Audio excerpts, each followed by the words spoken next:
Good morning. I'm Dr. Petra, and welcome to our Science of Mind study class Sunday morning. I'm always so delighted to spend this time with you with my favorite readings and my favorite book. And so for those of you who have been with us, if you have your textbook, we're on page 170, 171, and we are starting the section called Different Methods of Treatment. We're in the whole chapter on spiritual mind treatment, which is, of course, our form of affirmative prayer. Although I don't always like to use the word prayer because it implies that so many old ideas about praying to something outside of ourselves. And I love the idea of spiritual mind treatment because actually what we're doing is treating our own consciousness to align with spiritual truth, which is always and forever moving into creation and producing creation. So the treatment, the spiritual mind treatment, is really for us to remember spiritual truth. We're really not actually sending anything out to a God out there. We are absolutely in alignment with spiritual laws, experiencing the presence, and bringing ourselves into a conscious realization of this divine truth. So while it makes it understandable to use the term affirmative prayer, it's not a term I use a lot. Spiritual mind treatment tells you exactly what it is. It's a spiritual act. It begins in the mind, even though we understand that our whole emotionality and being have to be participating. And it is a treatment. It's like giving a pill to our consciousness, a pill of positivity as opposed to negativity. It's like taking an aspirin of spiritual truth, as opposed to just allowing the fever of our false thinking to continue to create in our lives. So, spiritual mind treatment. There are different methods of spiritual mind treatment. And the two different methods of spiritual mind treatment are the argumentative method and the realization method. Now, for those of us who are familiar with spiritual mind treatment, in the Science of Mind textbook, it doesn't talk about the 5 steps of treatment, which we teach in all of our classes, which help us move through the argument and come to the realization. So they're not defined in the textbook in the same way as in which we teach them. Yeah, we'll get to that in a minute. So let's talk about the argumentative and the realization methods of spiritual mind treatment. So it's written here. The argumentative method is just what the word implies, though the argument is never with another person. We're not arguing with someone else. We're not arguing with God. We're not arguing with the universal principles, right? It's the term argument is used. It's like when a lawyer argues a case. Right? We're arguing a case to the jury in the case of a lawyer. Here, we're arguing a case truthfully for our own consciousness, to our own consciousness, so that we can recognize, realize, and fully both accept and embody spiritual truth. The argument is never with another person. It is a process of mental reasoning in which the practitioner argues to himself or to herself about the person that is the recipient of the treatment, whether it's myself that I'm doing the spiritual mind treatment for, or whether it's for someone else that I'm doing the spiritual mind treatment. They are presenting a logical argument to universal mind or principle. And if it carries with it complete evidence in favor of the person he's treating for, that person should be healed. So an argument is a mental reasoning in which the practitioner argues to himself and then presents this argument to universal mind or universal principle, so that the universal principle can then outpicture the embodied experience. And why do we say mental reasoning? Well, quite frankly, because if we already knew the truth, we wouldn't have to do this kind of spiritual mind treatment. If we already embodied wholeness as opposed to the disease we're seeking to heal, if we already embodied abundance as opposed to the experience of lack that we're having, if we already embody the unity of all life instead of the sense of separation and bigotry and prejudice that we can experience, we wouldn't need to do an argumentative treatment, right? So mental reasoning starts with mental reasoning because it is a opportunity to show ourselves why the things we believe to be true or the things that we say are true, we can actually believe to be true. It is an opportunity of presenting this argument. We're going to talk about it. Let's just take a moment and say, what is a realization treatment? The realization method is one whereby the practitioner realizes within themselves, without the necessity of step-by-step building up a conclusion, the perfect state of the one he's doing the treatment for, whether I'm doing the treatment for myself or somebody else. It is a purely spiritual and meditative process of contemplating the perfect person. And if the practitioner arrives at a perfect embodiment of the idea without confusion or doubt, it will at once produce a healing. And so the term realization, to use the 5 steps to really embody a realization of truth without having to convince ourselves of the truth. So I love this definition. Ernest Holmes peppers this part of the Science of Mind textbook with definitions of spiritual mind treatment. So here's one that's really good. Treatment is for the purpose of inducing an inner realization of perfection in the mentality of the practitioner, which inner realization, acting through mind, operates through the person being treated upon. Now, Ernest Holmes, if you're reading along with us, he uses the term patient because originally all of New Thought was really about physical healing, that we should be able to heal the way the master teacher Jesus healed, that we should be able to speak our word, know the truth, and expect the miracle and expect the healing. So originally, these were focused primarily on physical healing, which is why he uses the word patient. Eventually, that term got changed over time in usage, and we now use the term client, or quite frankly, ourselves. So the argumentative treatment is where we use the 5 steps of treatment to bring ourselves to the place where we accept at some deeper level the truth that we're saying. The realization treatment is where we use the 5 steps to really embody this realization of spiritual truth. So he gives an example, which I think is really, really, hang on a minute, I want to find this example. It's really an excellent, okay, here's the difference. This is on page 172. We get an example of the difference.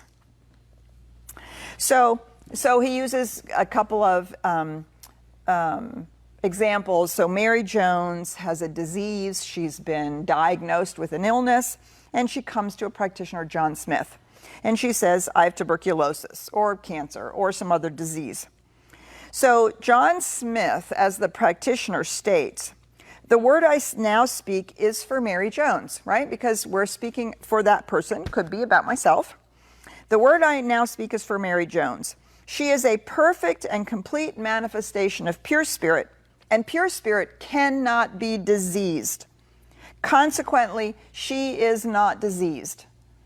Do you see how that's a logical argument? Because the infinite universe, which is the very life of Mary Jones, is whole, perfect, and complete. It cannot be diseased. Then she can't either. We want to remind ourselves that this is her perfect state. And in that speaking of truth, we expect the universal principle to manifest that truth. This is an argument. Okay. It is an argument which produces certain conclusions in his mind. As John does this day after day, he gradually becomes convinced of her spiritual perfection. This is all argumentative statements merely conduct the mind of the practitioner to a place where we believe what we are saying. Right? So over and over and over again, we're presenting ourselves with the logical argument. And of course, for those of us who are familiar with the 5 steps of treatment, right, we start with the first step, recognition. There is a divine power and presence. Spirit is perfect. Spirit is abundant. Spirit is love. Spirit is peace. Step 2, identification or unification. That life, that spirit is my life, and it is the life of the person I'm doing this spiritual mind treatment for. And then the third step, realization or declaration, where I'm declaring, because I know spirit cannot be diseased, I know this person also is restored to wholeness and cannot be diseased. Okay? Now, listen to the difference. In using the method of realization, John, who's the practitioner, would say, the word I now speak is for Mary Jones. Then he would begin to realize the perfect presence, the only perfect presence. And so he might say something like, God is all there is nothing else, Spirit is in Mary Jones, she is now a perfect being. She is now a spiritual being. Do you see? There's no need to create the argument, well, because Spirit is perfect, Mary Jones is perfect. That's the argumentative treatment. In the realizations treatment, there is the realization God is, Mary Jones is, therefore and so she too is perfect. She is a no, I see again, that's a 2, that creates an argument. It's simply statements of spiritual truth that require no convincing on our part. So, I want to, so argumentative treatment, realization treatment. So the next piece that I want to pull out that, on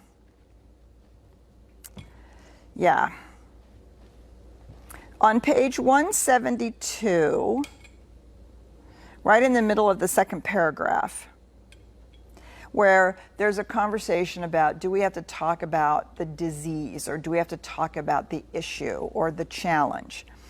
And it is not necessary to specify the trouble. Occasionally, there might be reason to mention a thing in denying its existence, but this is not the best method.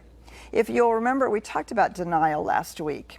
And in many aspects of New Thought, denial is really important in the spiritual work.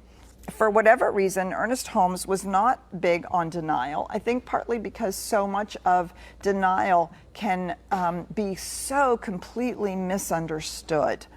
And so in denying something, we can actually hold it in place, right?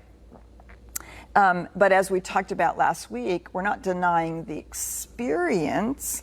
We're not denying that it exists in the physical experience of someone. What we're denying is that it has any spiritual substance or validity to it. We're denying its causal power, because if it is not in alignment with spiritual truth, it actually has no force of the universal presence behind it. It only has the force of whatever personal belief somebody has.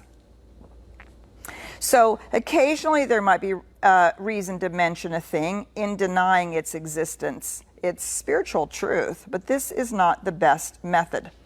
And he goes on to say, I want to find this because I thought this was really good, based on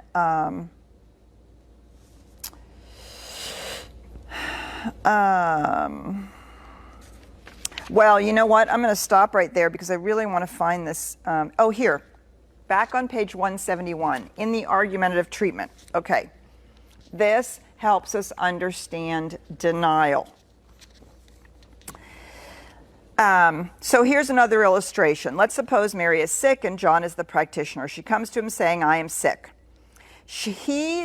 John, the practitioner, understands the power of mind, and perhaps she does not, because she's coming to ask for a treatment, or perhaps at the moment she's having trouble remembering the truth.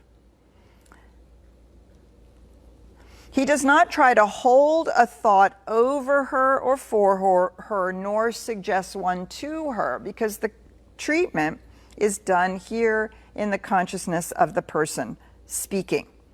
He speaks her name and makes his declarations about this name. Mary is the perfect embodiment of health. Now, he says, he, John, the practitioner, contradicts what appears to be wrong and declares the truth about her. Contradicts what appears to be wrong. This is another way of really getting a hold of this thing about denial. Contradicts in the idea that it is not in alignment with spiritual truth, contradicts its validity in being there, contradicts that there is any reason for it to be there, contradicts that the anything about it that isn't in alignment with spiritual truth.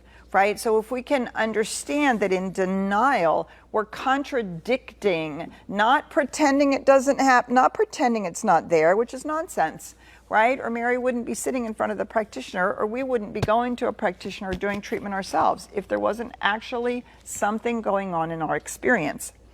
Contradicts what appears to be wrong, not in some callous, uncompassionate way, right? We're not talking about in human relationships. We're talking about within the context of our spiritual work. When we sit down to do an affirmative prayer, to do a spiritual mind treatment, this is not having compassion for somebody's human experience. This is not pretending they're not having the experience they're having. We have that in our loving relationships and are willing to sit with someone and be with someone and listen to them. But in our consciousness, in our mind, we're contradicting that this experience is in alignment with spiritual truth. It's not. And therefore, when we declare spiritual truth, that experience must heal. It must be healed, because it has nothing causal about it other than someone or someone's false belief, false idea, ongoing thinking about it. All right. Argumentative treatment, realization treatment. There's nothing magic about either one of them. One isn't better than another. One isn't more spiritual than another, right? If we have to, sometimes I find myself really challenged. And so my treatment is a step-by-step showing to myself that what I believe to be spiritually true must actually be so. The more challenging it might be, the more close I might feel it, the more emotions I have around it, I might really have to do the argumentative treatment. And it's written here that, you know, we do the treatment over and over and over again. Hang on, it says it right here. Well, somewhere I read it. We just read it. You just do it over and over and over again, right? Until the practitioner, the person doing the treatment, is utterly convinced.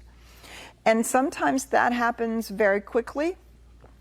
We can do that 1 or 2 times, and we just we just get it. Like, boom, that's the truth. There's nothing within us that has a withhold, right? And then, boom, we've done a realization treatment. We might never have to do a treatment again. We're utterly moved into that place of truth. Other times, we have to do the argumentative treatment over and over and over again. Why? Because along the way, as we go through our day, we might have a seed of doubt. We might find ourselves in negativity around it. We might find our emotions being stirred up about it. And so then we have to do the argumentative treatment again, once again, to bring ourselves back to spiritual truth. which is precisely what we do with an affirmation. It's what neuroplasticity talks about, right? We're re-instructing our brain about how to think about it, how to see it, how to believe it, how to be with it. And so sometimes the way it feels to me is that I'm actually not doing an argumentative treatment day after day after day after day, or week after week, sometimes even month and month, year and year. I've done treatments that over 4 or 5 years. And what it feels like to me when I'm really working on something in that way, it actually feels like that the entire time that I'm doing that argumentative treatment over and over and over again, that entire time actually is one spiritual mind treatment. Because each one is deepening my conviction. Each one, my conviction lasts a little longer. Each one, even when I have contradictory evidence, I'm more able to see spiritual truth, remind myself of spiritual truth despite the contradictory experience. And so sometimes it seems to me that I'm actually doing an extended spiritual mind treatment until somewhere it drops into that deep realization. Then I can do a realization treatment as often as I like about the same thing. And I feel like at that point, basically what I'm doing is just providing energetic juice to my mental equivalent, to my belief. I'm reveling in it. I'm making it real and strong and powerful, and just the more that I embody that realization, the more firm my experience, my inner embodiment of it is, and so the more powerful the outcome, the demonstration. So we should never, ever, ever, ever worry about doing our treatments more than once, as if it somehow means we're not doing it right. We do the treatment as fully and completely as we can each time to come to that place where we acquiesce to the spiritual truth. Yeah. All right, so let's stop there. Comments, questions, we'd love for you to share with us. And Ryan, I'm going to turn to you. Yeah, so I got a question for you, Dr. Petra. Okay. Thank you once again for introducing me. And for those who are in the Zoom room, this is your time to talk. Please feel free to raise your hand and I'll call you into the room. Or hit that chat button on Facebook Live or in the Zoom room. But the question that I have for you, Dr. Petra, is what about if you're not clear? What if you're trying to get the clarity to make that treatment work? What do you do then? Yeah, it's a great question. So of course we can treat for clarity, right? We do spiritual mind treatment. The universe is never confused. Spirit is never confused about what it's out picturing, what it's creating, what it's manifesting. The universal laws and principles are never confused. They know precisely how to create something. Whether it's a planet or a tree or a bird or a baby, right? There's no confusion. And so I can use my spiritual mind treatment to really affirm that clarity is revealing itself as me, that there is that within me which already knows, right? The spiritual truth within me that already knows, or for the person I'm doing my spiritual mind treatment for. There is that clarity, and I can affirm that it comes as intuition or inspiration, that those, in serendipitous things are attracted where just the right thing is read or just the right conversation is had where clarity is revealed. I can do all of that. I will tell you that that my experience is that, oh gosh, I'll make the statistic up right on the spot. That's what we do. All statistics are basically made up. But I'll make up the statistic. My experience is that 90% of the time when somebody wants to treat for clarity, it's not clarity they need. It's actually the courage to say what it is that they want. I think so often we hide behind treating for clarity because we aren't willing to say this. This is what I want. This is what I desire. This is what the impulse of life within me is seeking to express as me. And so we aren't willing to admit to ourselves that we actually know, often because it requires a change. It requires a change in ourselves. It requires a change in our behavior. It might even require a change in things that we're doing in our lives that are no longer in alignment with who we are, that are no longer in alignment with what we're seeking to express. And sometimes we don't want to admit that to ourselves, and we don't want to look at it. And so we say, well, I need clarity. And yes, as I said, often my experience is when I'm working with people, and quite frankly, when I'm working with myself, it's not that I need clarity, it's that I need the courage to say what it is that I already intuitively know. Now, granted, there are times when we really don't have clarity, and then we do our spiritual mind treatment to know that, as I said, spirit is never confused, and the law always knows what to do and how to do it. And so in our argumentative treatment, right, that would be the first step of treatment. The second step of treatment would be, well, and I'm a part of that. Spirit is expressing as me through me, and I use these universal laws in my own life, the way that the universe used those universal laws in creating all of creation. So therefore, there is no confusion within me. There is that within me that does know. And that inspiration and intuition is now revealing to me exactly the clarity that I need and desire. And I accept that clarity. I'm open to what it is. I'm open to all the ways that it's coming to me. And I know that it's now manifesting, right? Those would be the first 3 steps of our spiritual mind treatment on clarity. So that is a great question. We can do treatment about anything. We can do treatment for a parking space if we really need one. We can do treatment for healing the consciousness of environmental destruction on our planet. We can do healing for inner peace. We can do treatment for inner peace. We can do treatment for a job. We can do treatment for cancer, a terrible physical disease. We can do treatment for joy in our relationships.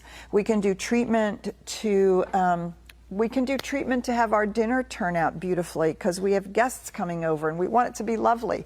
Do you see, there's no big or little, there's no small or large. We can do a treatment for $10 or $10 million. We can do treatment for our own personal experience that I am always treated with respect and kindness, and we can do treatment to heal racism in America, right? We can do treatment about everything, anything. There's no, just like, it's like the law of mathematics. We can use the law of mathematics to say 2 + 2 = 4, or we can use the law of mathematics to send somebody to the moon. The law of mathematics has no opinion, doesn't say, oh, why are you wasting my time on 2 + 2 = 4? Or how do you think the law can possibly send somebody to the moon? That seems like it's really big. The law of mathematics has no opinion about it. It's just utilized in whatever form or fashion, right? And we get to do that too. All right, Ryan, I'm going to turn to you. Yeah, so I have Connie. Go ahead, Connie, and just unmute yourself. Hi, Reverend Peter. Can you hear me? Yes. Good morning, Connie. I did my count and it worked. Okay, thank you. Yay. Okay. I'm experiencing increased serendipity in my life. Like what I want just shows up in front of me. It's like, aye. And also increased upsurging of intuition. Great. It's a step-by-step process, both of those. But honestly, Reverend Peter, sometimes it feels a little scary to me. It's new. It's a new way of being. How can I move through and forward and overcome that, trepidation, I'm not sure, whatever, of the new, that's emerging? Yeah, Connie, that's a great question. Thank you for asking that question. And what you're experiencing is the up-leveling of consciousness as a whole, right? We do spiritual mind treatment around things because we are not yet experiencing them. when we do our spiritual work in general about knowing the truth about life and the truth about ourselves, our whole consciousness raises. And we often find that we don't have to do as many specific spiritual mind treatments because we're having exactly the experience that you are sharing. Intuition is more available to us. We have more serendipitous things. We basically think something and boom, all of a sudden we've attracted exactly that into our life in some way. So, Connie, I will offer to you the affirmation that I've offered to a lot of people that I used for years in overcoming this trepidation. And it's really simple. I accept my good. I accept my good. I accept my good. Why do we have trepidation for our lives working? Why do we have trepidation around intuition showing up, or the fact that we really begin to see that we are in fact manifesting amazing things in our life? Why? Because somehow we've been taught that it's not okay. We've been taught that life is a struggle. We've been taught that it's hard. We've been taught that we barely deserve to have the things that we have scraped and scratched for. And we should not think overly highly of ourselves. And we should not, we should know that life is filled with challenges. And yeah, that's so much of that is just nonsense. Yes, life is filled with challenges, but so is creativity. So is the building of something new, the building of a new idea, a new invention, the shifting of consciousness. All of these things are challenging, but why they should be, why we should think we shouldn't expect them is something that is not completely clear to me. I know it has a long history in humanity's survival mechanisms, and I think also it's one of the ways in which we keep ourselves from being disappointed, right? If I don't want too much, if I don't expect too much, then I'm not disappointed when it doesn't happen. Is every single one of our spiritual mind treatments get manifested in the time and the way that we expect? Not always. And we don't always know why. And sometimes we're afraid to say, no, this is my declaration. And whether it takes a week, a month, a year, or 10 years, by God, I am not letting it go. This is my spiritual mind treatment, and I expect this to manifest. And so, Connie, I don't think you're at all alone in that trepidation.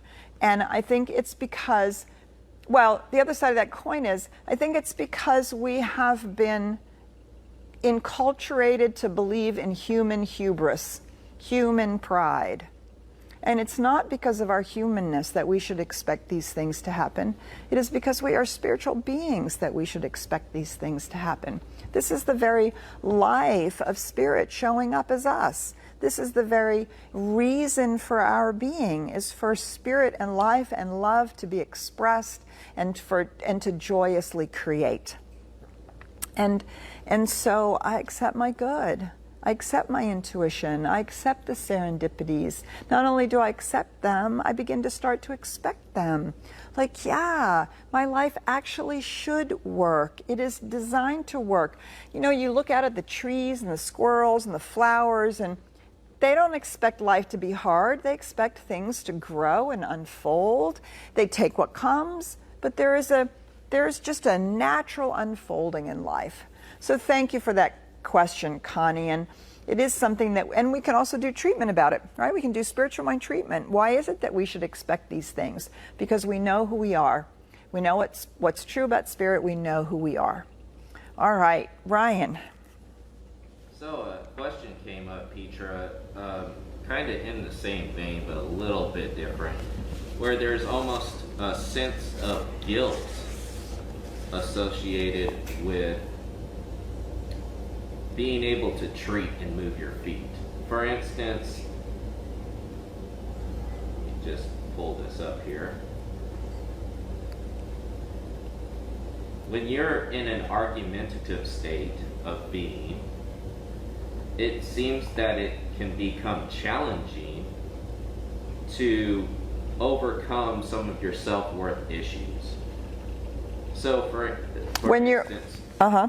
if you have a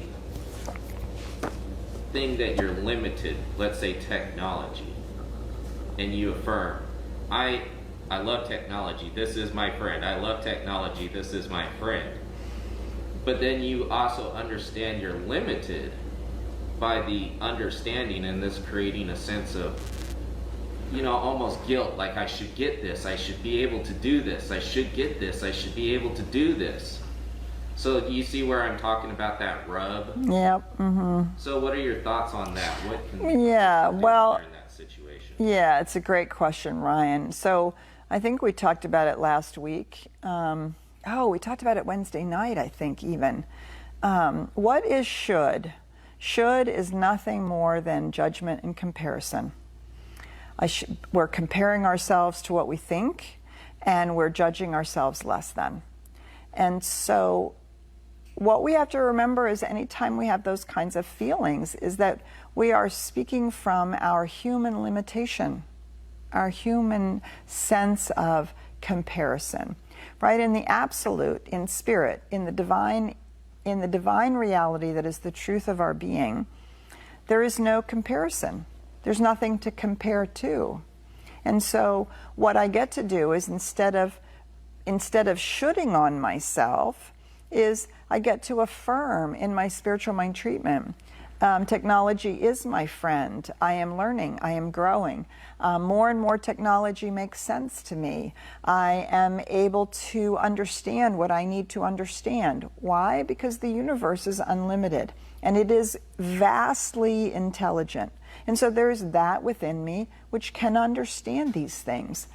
And so the shoulding on ourselves and the judgment is somehow our belief that time and process isn't necessary. Now, time and process may not be necessary in healing, but in learning and growing it is, because we are in the space-time continuum. And so sometimes there is very much time and process necessary. So rather than beating ourselves up with should and judgment, we actually have to do our spiritual mind treatment, loving ourselves into our greatness, loving ourselves into our possibility, loving ourselves into the experience of, yes, I can, yes, I can, yes, I can. I can because I know who I am. I can because I know who I am. And then I can allow the process to unfold. Right? I think so often we miss the aspect of universal principle that Thomas Troward calls the law of growth. Now, yes, granted, when we are healing a false belief, that false belief can be healed instantly, and the manifestation should change. But there's no false belief in an acorn becoming an oak tree. There's nothing false about that. There's just the time and process necessary. That oak tree is fully embraced in that acorn. Everything that's needed for that oak tree to grow, everything about it is already contained within the seed.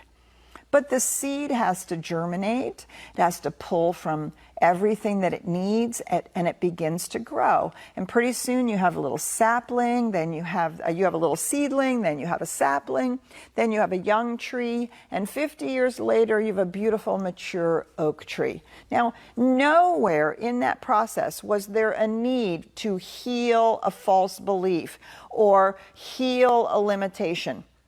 Now, and this is where I think we do ourselves such a disservice.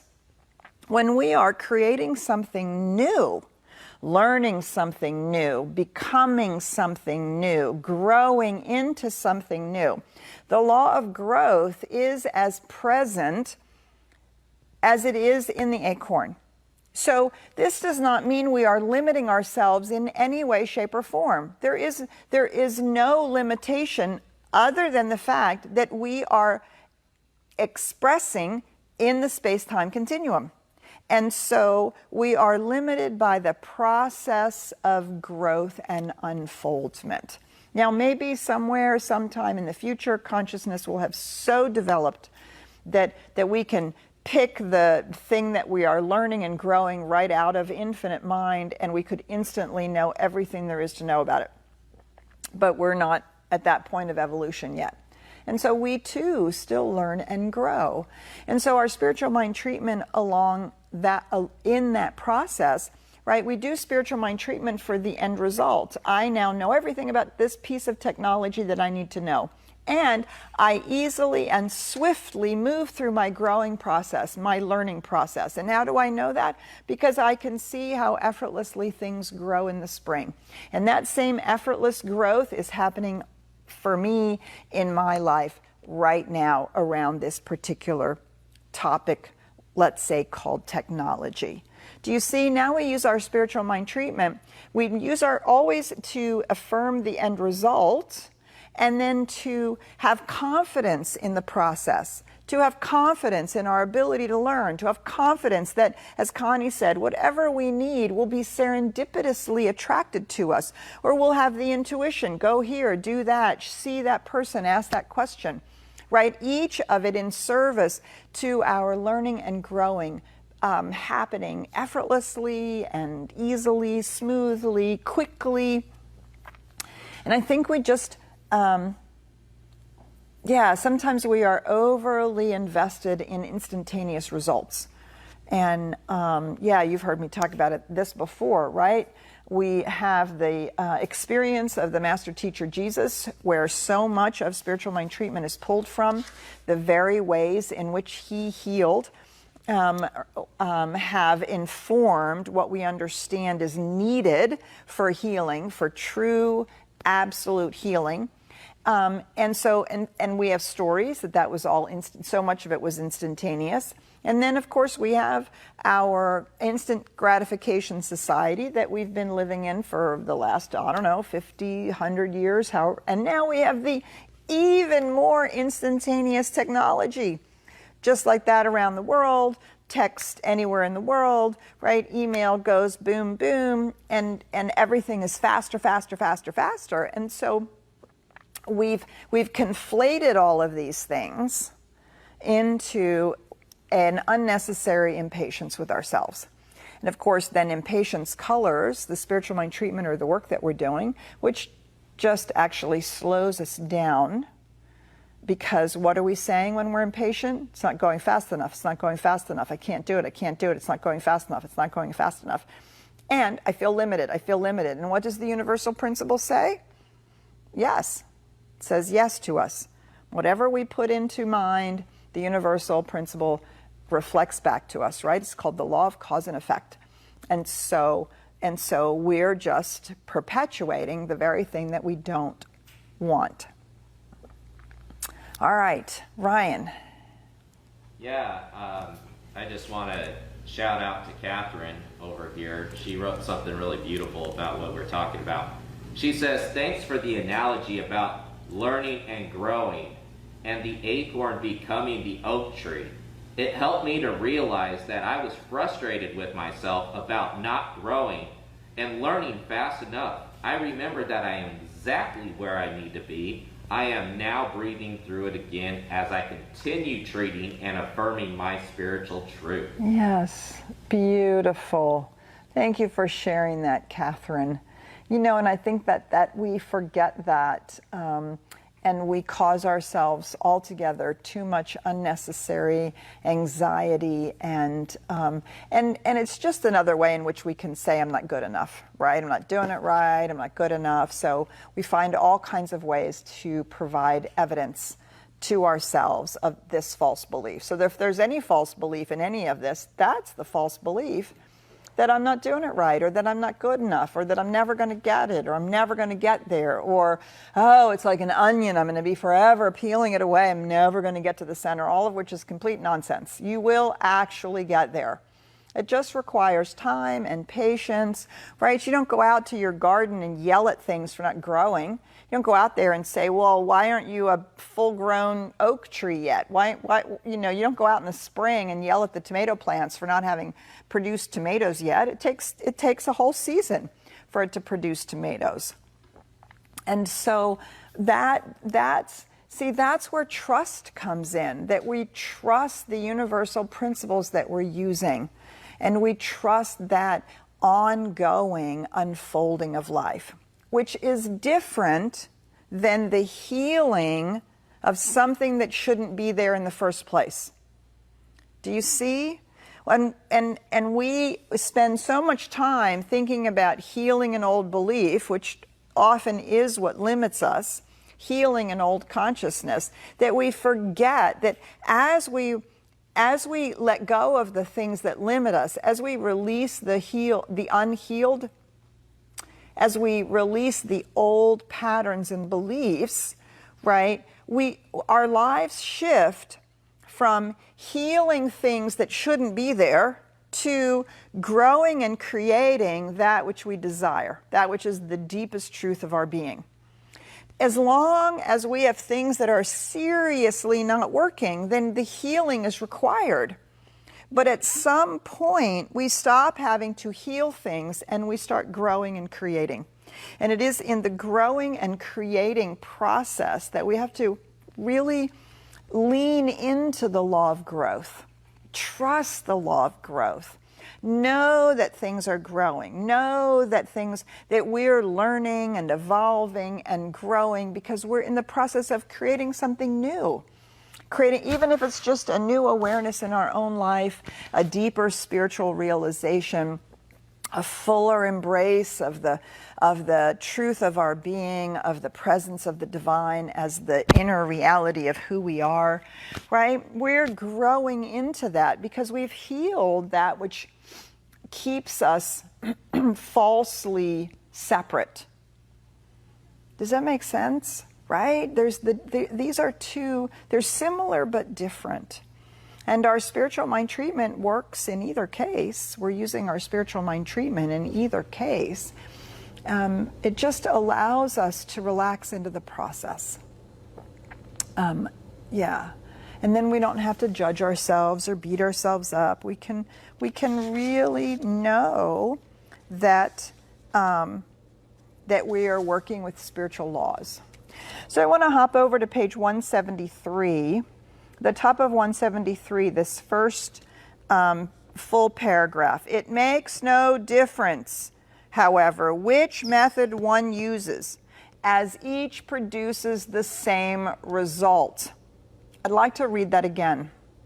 It makes no difference which method one uses, as each produces the same result.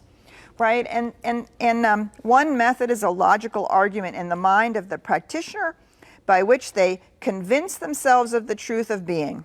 The other is the instant cutting through of all appearances to the reality back of all things. And so we have to recognize that both methods are acceptable and useful and necessary for us to have in our toolkit. It does go on to say, undoubtedly, when we can pursue only the way of pure realization, we will have attained the ideal method. Why? Because we will be living in the consciousness of oneness. And nothing that we affirm to be spiritually true about spirit, which is now manifesting in reality, would have any inherent contradiction within our own minds. But when we are not there yet, the argumentative treatment is the tool in our toolkit to use. And so we can find ourselves, well, first of all, there are different areas of our life that I don't know how to say it, that we have better handled, right? For some people, relationships always work great, but they can't figure their finances out for beans. right? And so when they're doing when that person's doing treatment about relationships, they're probably going to just use the realization treatment, because there's nothing that keeps that realization from being fully embodied. Now, when it comes to finances, that person might need to do the argumentative treatment over and over and over and over to get that same feeling that they already have in relationship. We all have that. Right, Barbara Marx Hubbard, she created a wheel of the 8 areas of life, and we all have some of those areas that we have no trouble with, and then we have other areas that maybe we're not as aligned as we would like it to be. And then within each area of life, there are times when we're cooking along, things are going well, and we might be just using the realization treatment, and then all of a sudden we want to do something really different, really new, and maybe that thing feels really big and we can't quite just go to realization. Well, then we use the argumentative treatment. Do you see? And so the pure realization treatment, when we're only using the pure realization treatment, it's when we have moved into that place where consciousness itself as a whole, our consciousness itself as a whole, has moved into the reality of the divine presence and who we really are. So let's not have some idea about we're not doing it right whichever tool we're using. All right, Ryan. All right, well, I just wanted to read this quote real quick that Sandra had. Okay. And I'm going to call on Dennis to ask his question or comment. So Sandra writes, Ernest says, we treat until we demonstrate. There is a demonstration when a shift in consciousness occurs, declaring what is true, quote unquote, truth, in anywhere, any divine mind is simply true everywhere. Yes, this is true. But if it has not yet physically demonstrated, we're not done. Dun, dun, dun. Yeah. So the demonstration isn't every individual treatment we do till we come to that place within us that says, yes, this is the truth, right? And we've had an inner shift in consciousness. But unless or until it has demonstrated in our physical environment, we do not yet have a demonstration. Treatment is not just for causing us to feel better.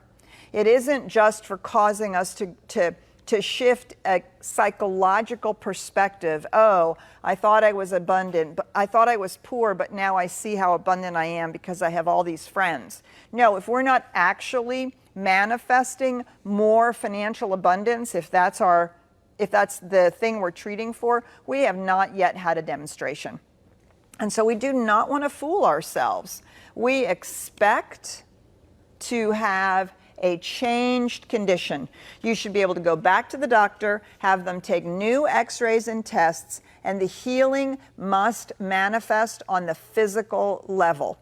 It's not just enough to feel healed. That's the first step. No question about it. That's the inner demonstration. And then we expect an outer demonstration. It's equally as important. Okay. I'm going to bring up Dennis. All right. Do you want to go ahead and unmute yourself?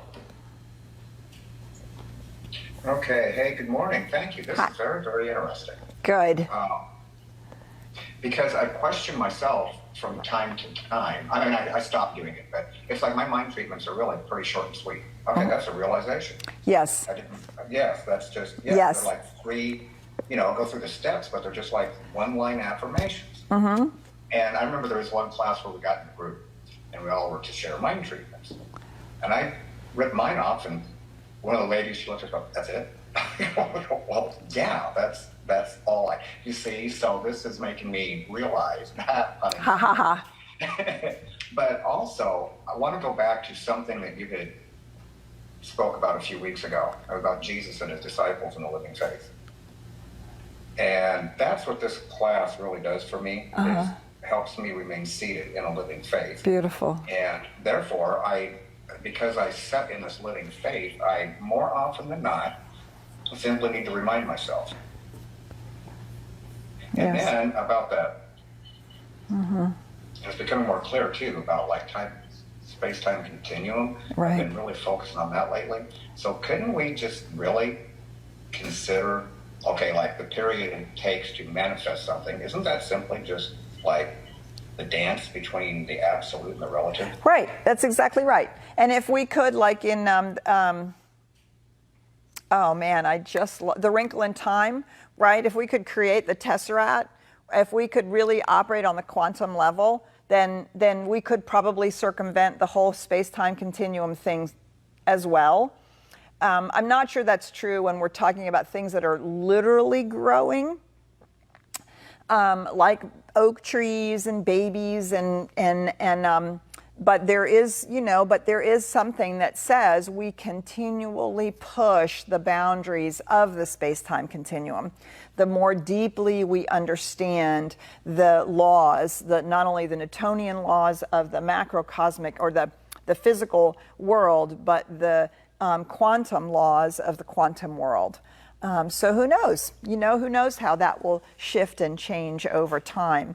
But the other thing that you said, Dennis, which I think is really important, right? These short and sweet treatments. We should not be afraid of them, but we also want to make sure that we're actually at that place where that is actually enough, that we're, so in our spiritual mind treatment, if our statement is an affirmation,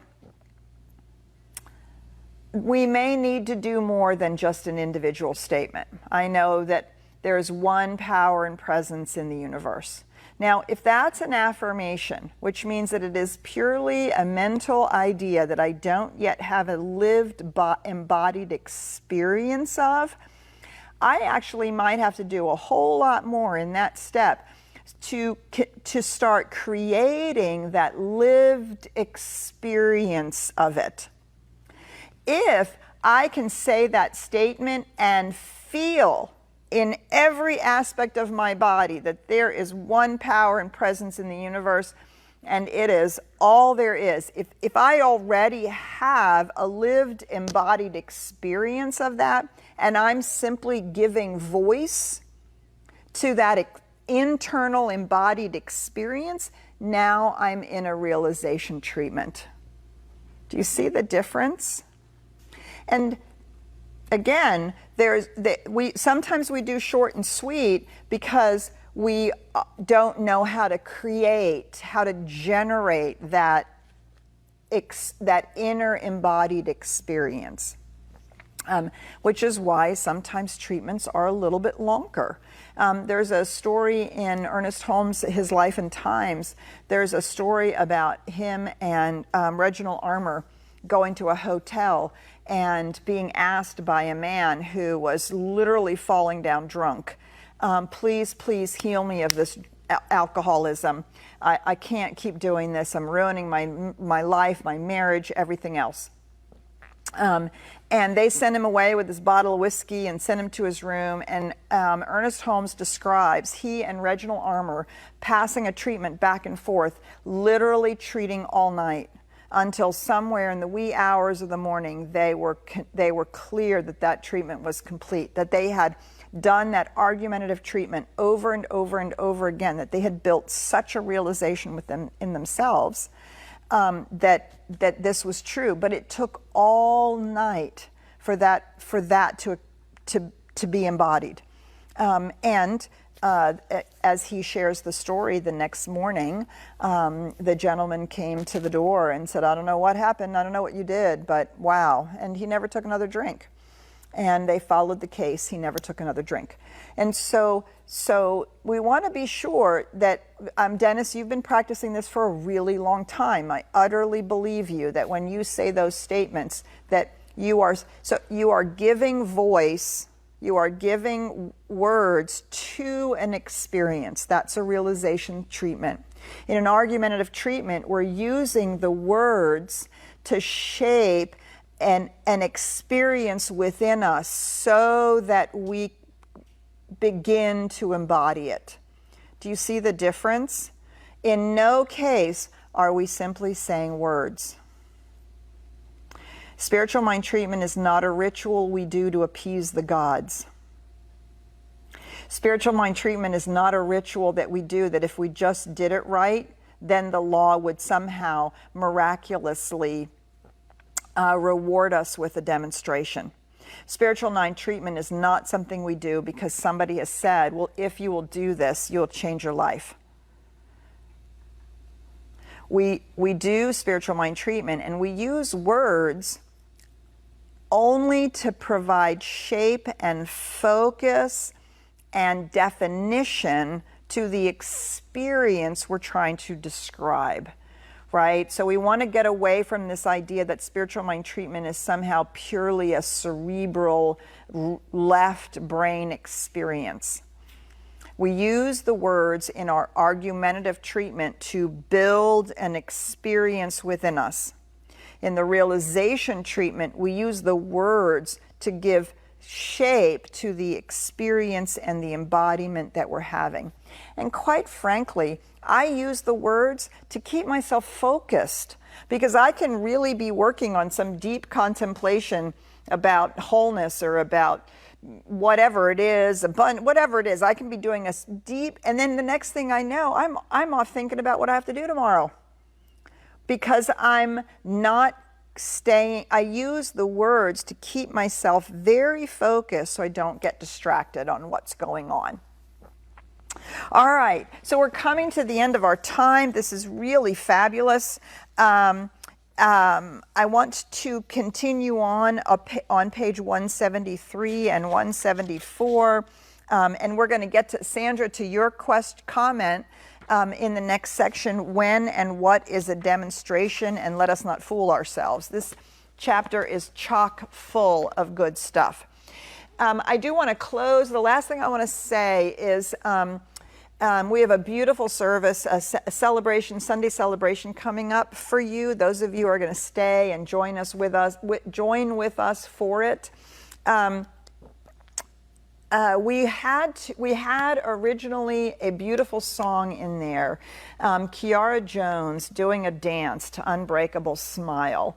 And unfortunately, Richard was so great, he discovered at 11 o'clock last night that there was some copyright issue with the song, and you would have seen Kiara dance, but you wouldn't have heard the music.